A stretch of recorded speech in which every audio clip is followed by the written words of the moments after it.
आपकी तरफ से ये स्टेटमेंट दिया गया आपसे कुछ देर पहले शो में कि एक दिन पहले आपकी बात हुई थी जनरल आसिम मुनीर से जब वो DGIS आए थे और आपने उन्हें बताया था कि आपकी गिर्द फील्डिंग सेट हो रही है और ये मामलात हो रहे हैं। क्या वाकया था? बहुत शुक्रिया शाजिब साहब। देखें जी, आसिम मुनीर साहब DGIS आए थे और वज़ीर आज़म हाउस में ऑन एंड ऑफ मैं तो उनको पहले से भी जानता था। एक तो ये कि मैंने उनको बताया कि ये फील्डिंग सारी सेट हो गई और आप जो करने जा रहे हैं वो आपकी कैजुअल्टी बनेगा। तो उन्होंने मुझे एग्जैक्टली हल्फ भी ले सकता हूँ मैं इसके ऊपर, एग्जैक्ट वर्ड उन्होंने मुझे ये कहा था कि वाउडा तुम मुझे ये कह रहे हो कि मैं अपने मुल्क और अपने वज़ीर आज़म से बेईमानी करूँ, मैं वो काम नहीं कर सकता। मैं कहा ठीक है सर। अगले दिन उन्होंने वो शवायद पेश कर दिए और शवायद पेश करने के बाद इमरान खान साहब ने उनको सैक कर दिया। बाजवा साहब जहाज़ में थे और वो उस जहाज़ से उतरने का भी इंतज़ार नहीं कर रहे थे और कह रहे थे कि अभी अभी सैक करो। और जब मेरी उनसे उसके बाद मुलाकात हुई जनरल आसिम से जो उस वक्त DGIS आए थे, तो मैंने कहा सर मैंने आपसे कहा था, तो उन्होंने कहा अल्लाह पे छोड़ दो। तो इमरान खान साहब ने उनको सैक किया एक ईमानदारी और नेक नीयती और मुल्क और प्राइम मिनिस्टर के साथ नेक काम करने के लिए, ईमानदारी से काम करने के लिए, और फील्डिंग सेट की गई उस वक्त के सारे लोगों ने मिलकर और गेम बना दी इनके ऊपर। और ये जो धरना हुआ, पहला धरना जो अभी आया, वो भी आसिम मुनीर साहब को रोकने के लिए सारा धरना था। इसमें जो गोलियां इमरान खान साहब के ऊपर चली, अरशद शरीफ की शहादत हुई, जो और कत्ल गारत की बंदूकें गोलियां और सारी चली, वो सिर्फ और सिर्फ चीफ को बनने से रोकने की थी। ये तो अल्लाह ताला की मदद थी, डिवाइन हेल्प थी कि बंदों ने तो पूरी कोशिश कर ली और नामुमकिन था दुनियावी तौर पे, इंसानी तौर पे कि वो चीफ बन सकते थे, लेकिन वो हाफिज़ कुरान थे, नेक नियत ईमानदार आदमी थे, तो अल्लाह ताला ने उनके लिए अपने हाथ में चीज़ें रखी और करके बताया कि बंदा कुछ भी चाहे वो नहीं कर सकता जब तक मेरी मर्ज़ी नहीं होगी। तो अल्लाह की मर्ज़ी थी उनको चीफ बनाना, तो वो चीफ बन गए। लेकिन ये सब जो बातें हैं वो बिल्कुल 100% करेक्ट हैं। और 11:15 बजे DGIS आए, फैज़ हमीद साहब ने 11:15 बजे रात को DGIS का एज DGIS चार्ज लिया था। तो आप समझ सकते होंगे कि कितनी जल्दी थी, कितनी परेशानी थी। और उस वक्त के जो DGIS फैज़ हमीद साहब थे जो बने थे, वो उस वक्त AG थे। तो इसमें सिर्फ़ और सिर्फ इसको इसी पराये में देखना बड़ा गलत होगा। और ये गेम का हिस्सा जो आगे बने उसमें भी बहुत सारे लोगों की कंट्रीब्यूशन पार्टी के अंदर, पार्टी के बाहर, आम और ख़ास और सांप और कीड़े जिनका मैं जिक्र करता हूँ उनकी रही है।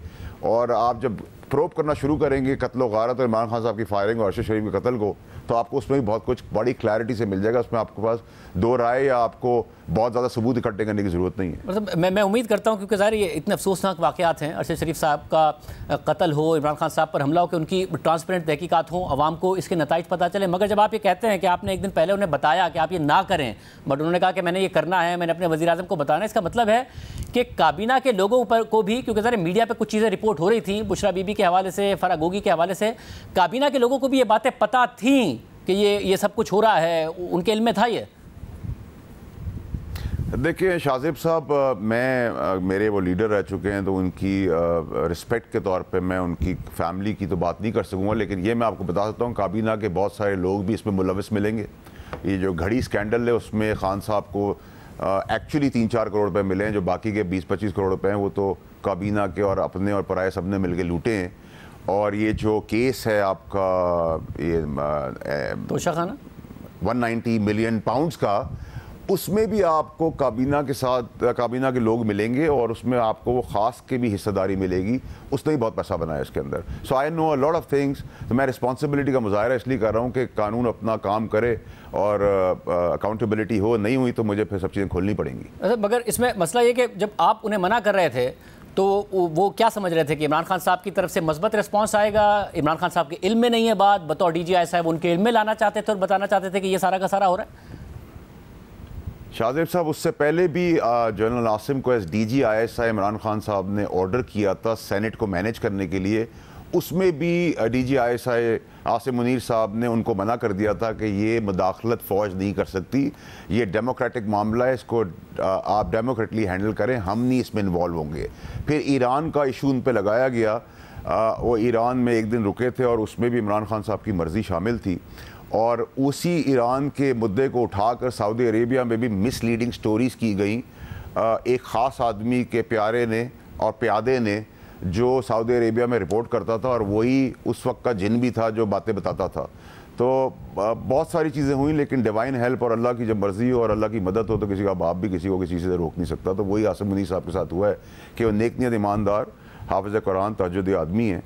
तो अल्लाह ताला ने उनके लिए आके सब कुछ किया है, आप इसको इस तरह ले लें। अच्छा, मगर इस सब में जब ये सारे वाक़यात, आपने 190 मिलियन पाउंड का जिक्र किया कि हमारी काबीना के लोग मुलविस थे। एक पर तो ज़ाहिर इल्ज़ाम लगा रही है हुकूमत, जो कि शहजाद अकबर साहब हैं, वो मौक़िफ़ देना चाहें, प्रोग्राम हाजिर है। मगर आपने खुद ने किस्सा बताया है कि आप थे, शेरी मज़ारी साहिबा थी, फ़ौजी साहब थे, जिन्होंने ये उठाया कि मामला है क्या, बंद लिफाफे पर आप लोगों को दस्तखत का कहा गया। इस बात की भी तस्दीक आपके अलावा शेख रशीद कर चुके हैं और फवाद चौधरी भी कर चुके हैं कि हमसे बंद लिफाफे पर दस्तखत लिए गए थे, जो 190 मिलियन पाउंड का मामला था। मगर और कौन मुलविस हो सकता है? और वज़ीर आज़म के को अब आप इस मामले में भी कहेंगे कि जिस तरीके से तोशा खाना में 3-4 करोड़ दिए, इमरान खान साहब को बाकी रख लिए किसी और ने, इस मामले में भी यही हुआ और खान साहब को नहीं पता था? देखिए शाहज़ेब साहब, जब ये मामला आया था काबीना में तो मैंने बहुत ज़ोर और बहुत शोर से उठा के ये बात की थी कि मैं भी कारोबारी हूँ और मेरे 100 रुपये अगर फंसे हों तो मैं भी वही काम करता जो उस कारोबारी ने किया कि 20 रुपये दे के काम करा लेता, अपने 100 रुपये वसूल कर लेता। तो मैं कारोबारी को तो इसमें बरी ज़िम्मा करता हूँ, उसका कोई कसूर नहीं है, पाकिस्तान का नॉर्म ही यही है। लेकिन आप शहजाद अकबर साहब को अकेले ना घसीटें। शहजाद अकबर को एक ख़ास ही सपोर्ट थी ख़ास आदमी की, और वो इतना ख़ास था कि वो आईबी को भी संभाल लेता था और बाकी इंटेलिजेंस एजेंसी की रिपोर्ट्स भी संभाल लेता था। उस ख़ास का बड़ा ख़ास रोल है इस पैसा कमाने से लेके पैसा बांटने तक। और जहाँ तक आपने बुज़दार की बात की है, तो बुज़दार के शवाहिद 100% not only audios but also videos were shown to Khan साहब, और इसके विटनेस मेरे समेत काबीना के और बहुत सारे लोग हैं। तो जो मैं बात कह रहा हूँ बड़ी ज़िम्मेदारी से कह रहा हूँ। और मैं एक ख़ातून जो मुल्क से बाहर भागी हुई हैं, उनका भी बहुत ज़बरदस्त रोल रहा है इस माल पीटने में, और किसी के बच्चे भी उसमें इन्वॉल्व हैं। तो मैं यहीं तक ही बात कर सकता हूँ। मगर साहब, एक और बात आपने कही है, क्योंकि मुनासिब नहीं होगा।